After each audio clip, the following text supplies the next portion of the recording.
Okay. So yeah, thank you for doing this. First of all, I'm excited to chat with you and hear what you got to say about EQ. Yeah. Yeah. No problem.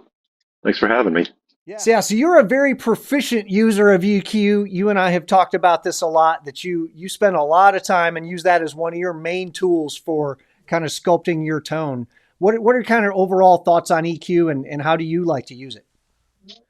Well, a little bit of background. I've played in churches direct with in-ears. I've, played in bands with amps on stage.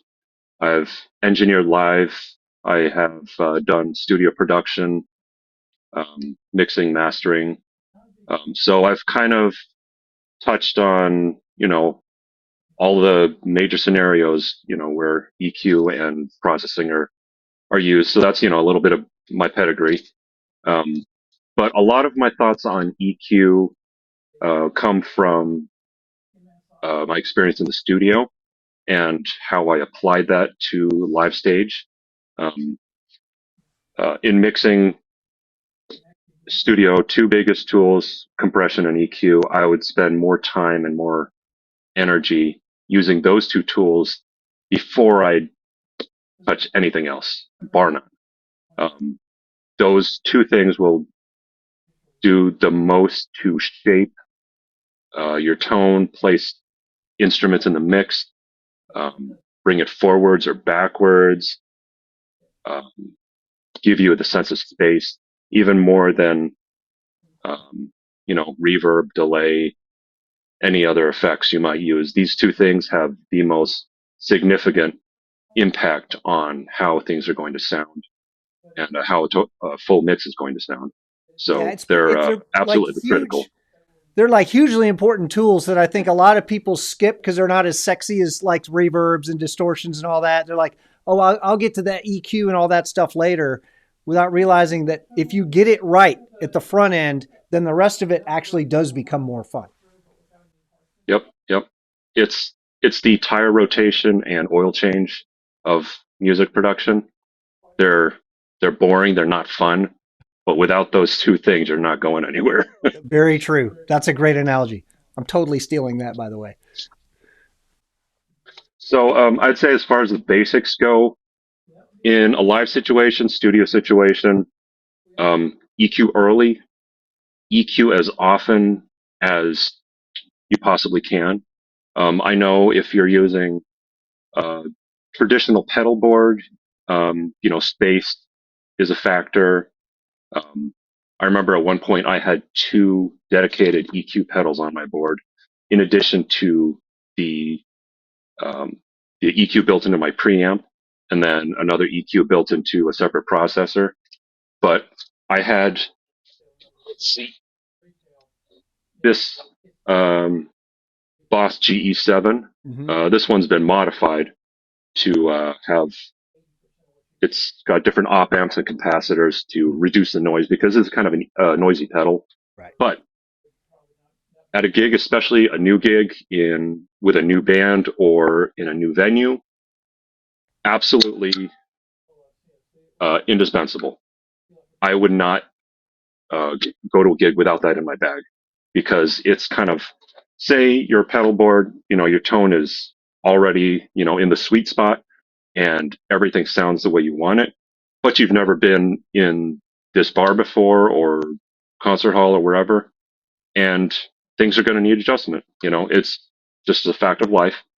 And I would say that type of EQ, the graphic EQ with the physical sliders on it, that's probably the most useful for those emergency band-aid EQ tunings.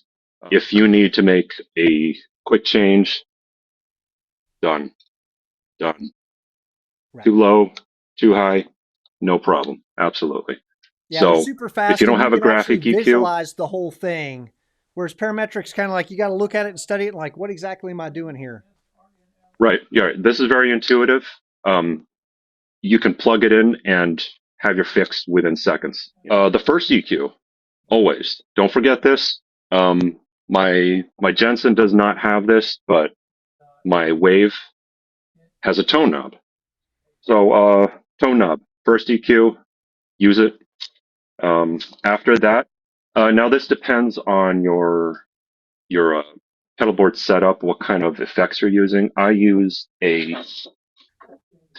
Helix or a HX stomp.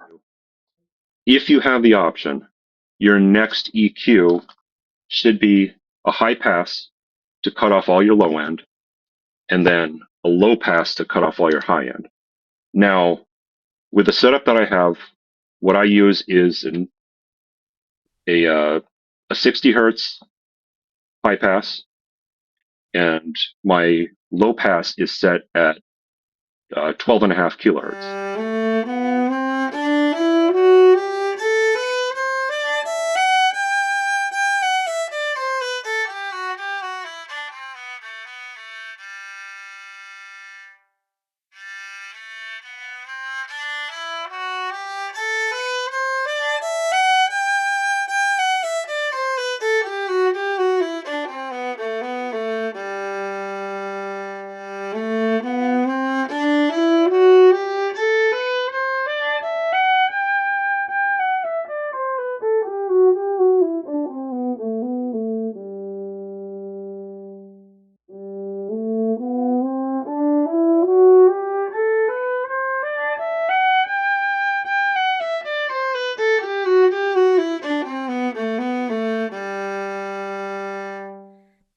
So yeah, that's the bare basics of how I use EQ.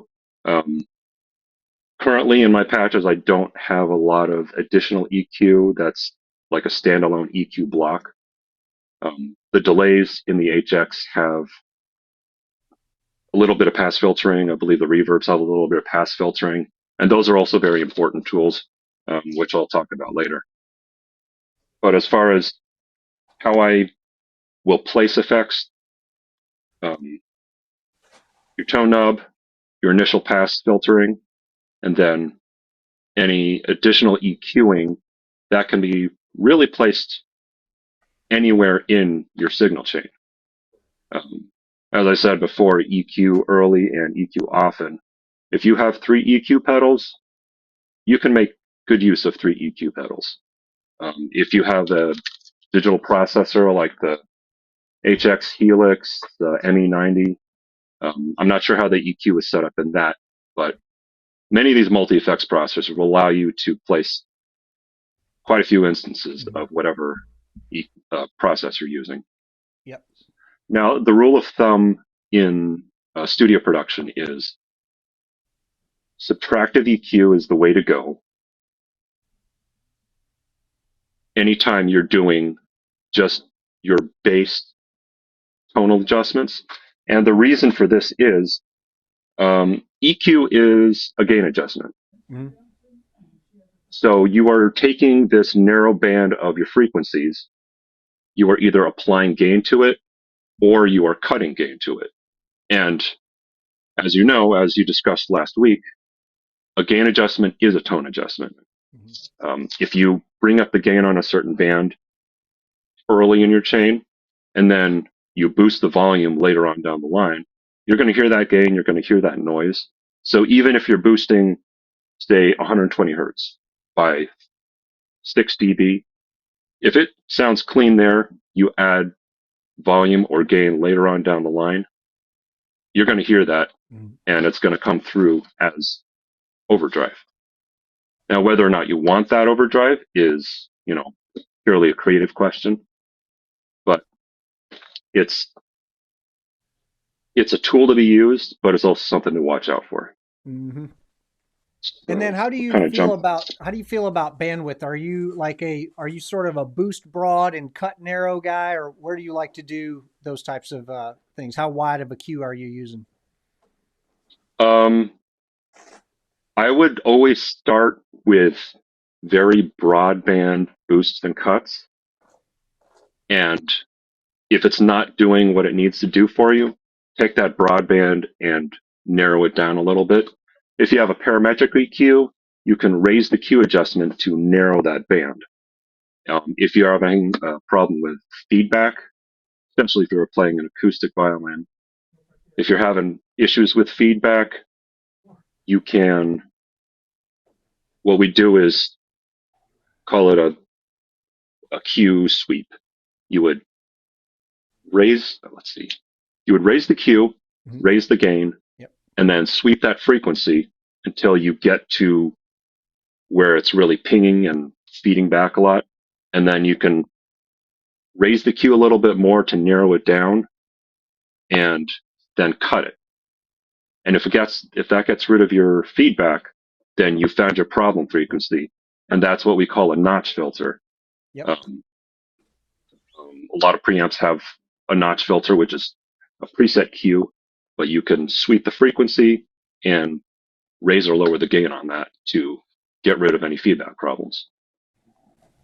Yeah, you can always tell the inexperienced guys with the 31 bands when something's feeding back, they start notching to see if they make it go away. The experienced guys actually start boosting each one and then pulling it back. And if it was feeding back this much, and then I find that frequency and it's like, woo, and then it takes off when I raise that frequency, I found it. And then you can notch that one out. Because otherwise, you pull one down and you go, well, did that help? I don't know. Well, okay, leave it. Pull the next one down. And the next thing you know, you don't have any gain at all. So another thing that I wanted to talk about was energy in the mix. And this might be kind of like a foreign way of thinking of it. But mix energy is basically, if you look at the volume, the overall level in a mix, what you're looking at is a quantity of energy. And the way energy works on the EQ curve, it is I believe it's a reverse exponential curve, where if you have your low frequency on this end and your high frequency on this end, that logarithmic curve is going to come from the low end with lots of energy. And then as you move further up the frequency spectrum, the amount of energy carried by every frequency is going to come down to that almost nothing. Right. Now, why is this important to know? Well, it's important because this being your entire EQ spectrum, your 60 hertz to your 20 kilohertz, that's everything that humans are going to be able to hear.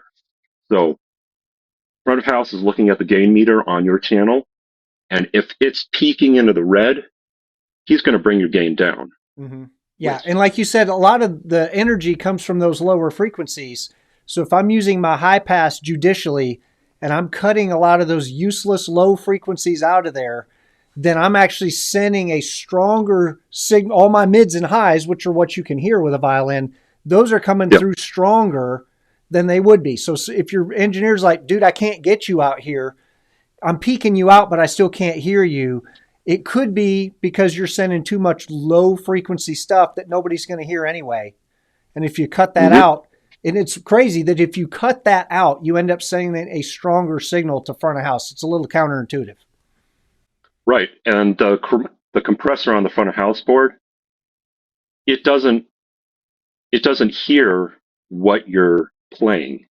It senses the amount of energy you're sending to the board. Exactly. And that's why this is so important. The more energy I can cut out from that 20 hertz to 60 hertz or 20 hertz to 100 hertz, that is a massive amount of sonic energy. The more of that I can crumple up and get rid of, now I've got 60 hertz to 20k hertz. And that is, I would say, probably, if I were to send that through a pink noise generator, that's probably less than half of the sonic energy that you were originally sending to the board. Yeah. That's less work that your compressor is doing. And now, all those subsonic frequencies that you can't even hear, the compressor was hearing that and compressing it anyway. But guess what? That was also compressing your 60 to 20K, which means every time you bump your violin, oh, that's sending a low end spike. 40 hertz, can't hear it. Compressor, doesn't care. Compressing you anyway, you know? So cut all that low end energy out. Your compressor is now going to hear these nice mids to high frequencies, and it's going to say, oh, this isn't bothering me at all. So we can give you more gain. You're going to have less noise. It's not going to compress you and bury you in the mix. So it's a win-win. And all it takes is adjusting that high pass frequency. Yeah. And if, The frequency spectrum runs from 20 hertz or 20 cycles per second to 20,000 hertz or 20,000 cycles per second. If we were to work from 20,000 all the way down, I would say 20,000 hertz, that's your audible high limit. That is a dog whistle. Some people can hear it, maybe. not me. I know I sure can at this point. Um, and then we go down to 10 kilohertz. Now, this I've labeled as air, space, and bow noise. Yeah. That's that breathy, just that frosting. Like if you're in a room with a violinist, you can hear all the sound coming off of their bow. You can hear stuff that you wouldn't hear in a recording. Um, some people might not think that's important. A lot of classic electric violin recordings, they don't have anything between 8 and 10 kilohertz, maybe even 5 and 10 kilohertz. That's true. That's what gives them But sort of that duller sound. right. But for me, I've always felt that having that in there was extremely important to putting the violin in the room and giving it that character that vocalist, guitarist, they're not going to be able to convey that the way a violin would. So I think it's extremely important to have. So next we have 5 kilohertz, and I call that the presence.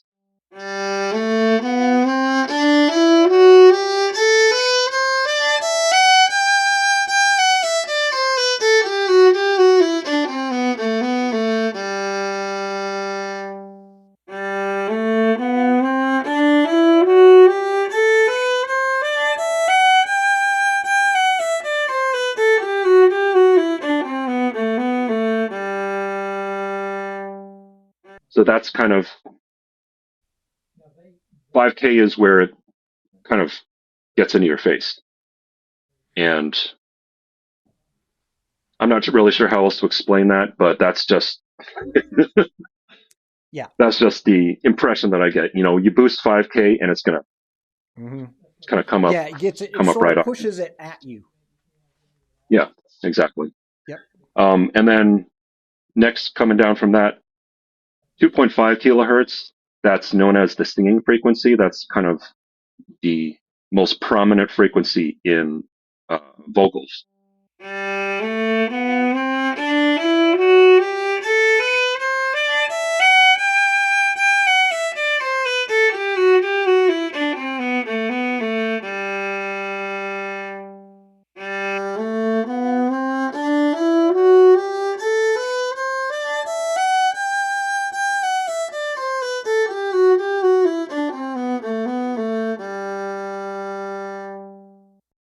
I'd say between 2.5 to 1 kilohertz. Those are your noticeability ranges.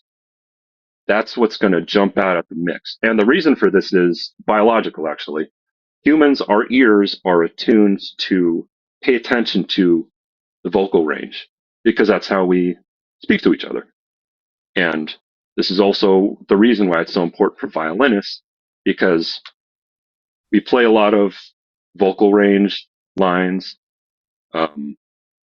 4-string violin occupies mostly 2.5 to 1 kilohertz in the fundamentals, and it's most prominent in those fundamentals. So that's why it's very important to pay attention to those frequencies. Yeah. People with hearing loss, if they've lost some hearing in that 1 to 3K range, they'll tell people, like, I can hear you. I just can't understand anything you're saying. That's where all intelligibility is. It's sort of where our consonants all hit. And that's where, at least in English, that's where the sounds that we make are really distinct. And that's sort of where we separate like a T from a Z. It's in that 1 to 3K range. Yep. So the next one down from that, I've marked 300 hertz, and that's what I would call the fullness range.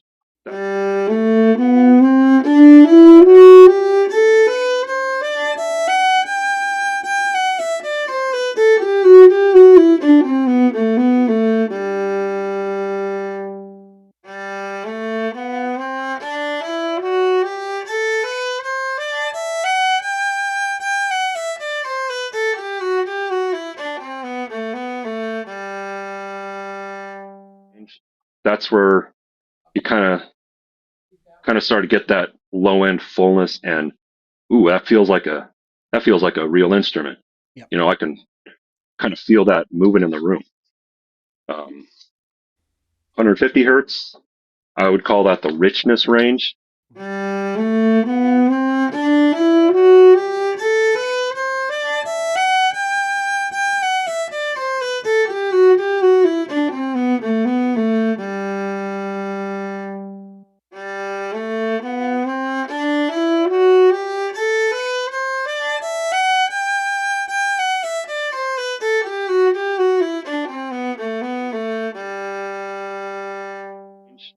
So now you've got the body, you've got the high end, it's in your face. 150 hertz is like kind of feel that coming up from down low, you know. Okay, so that's like a larger bodied instrument. That's, you know, kind of feel it kind of moving some air at that point. Mm-hmm. And then that goes down to 60 hertz, which is technically the lowest audible. And it, in most cases, it doesn't make sense to lower your high pass below 60 hertz. Right. But we're going to keep on going. So take that for what it's worth. Yeah, 60 that's to also where 20. your bow thump is. When you change directions with your bow hand, if you really listen to your acoustic instruments, you can hear that thump. If you sort of listen to the string, but your acoustic body can't push that frequency out. Your pickup can. So when you change Right. string direction, you hear that that's but usually between 50 and 80 hertz. So I actually like that sound. If that sound bothers you, then that 50 to 80 hertz range, you can dump that and get rid of a big chunk of that bow thump that you get. Right. In the studio, you might want to let those 60 hertz frequencies come through and let the engineer deal with it in post Mm-hmm. production. But for a live situation, I'd say it's very rare that they're going to say, "Hey, can you um, bring some of your low end up a little bit more?" You know, uh, it's just something to keep in mind, really. So so that's 60 hertz. Anything from 60 to 20, that's your bouncer frequencies. That's the one that's going to come up and hit you in the chest. Yeah. So depending on the type of system you're running, type of subs that they have in the room, if you've got stuff happening in the 60 to 20 hertz range, audience is not going to hear it, but they will feel it. Yeah, I think this is going to be super, super helpful for people to just have an idea of when I see a number, what does that number really tell me? And then, of course, Yep. each one of those ranges, we talked last week about Goldilocks, about too much signal, too little signal, and just right. Each one of these frequency ranges, we got the Goldilocks issue too, because every one of those frequency ranges is a double-edged sword. So like you said, the 150, I think you said was like your fullness or your sort of, what was the word you used for the 150 range? Of richness. Yeah, that richness. So we want to deck that richness. We definitely want a lot of richness, right? So the right amount of richness is great. Too little richness, obviously that's poorness. We don't like poorness. But you can have too much richness and then it just becomes mud. These frequency ranges as a double-edged sword. Too much is bad, too little is bad. We're trying to find that sweet spot in the middle. Yep, exactly. Dude, thank you so much. Ton of wisdom there. Thank you for joining us. And yeah, clearly you've spent a lot of time thinking about this. You and I have spent a lot of time talking about it too. So Yeah, yeah, it's thanks for great to having me. get you on tape and get you out to the world so they can share some of that.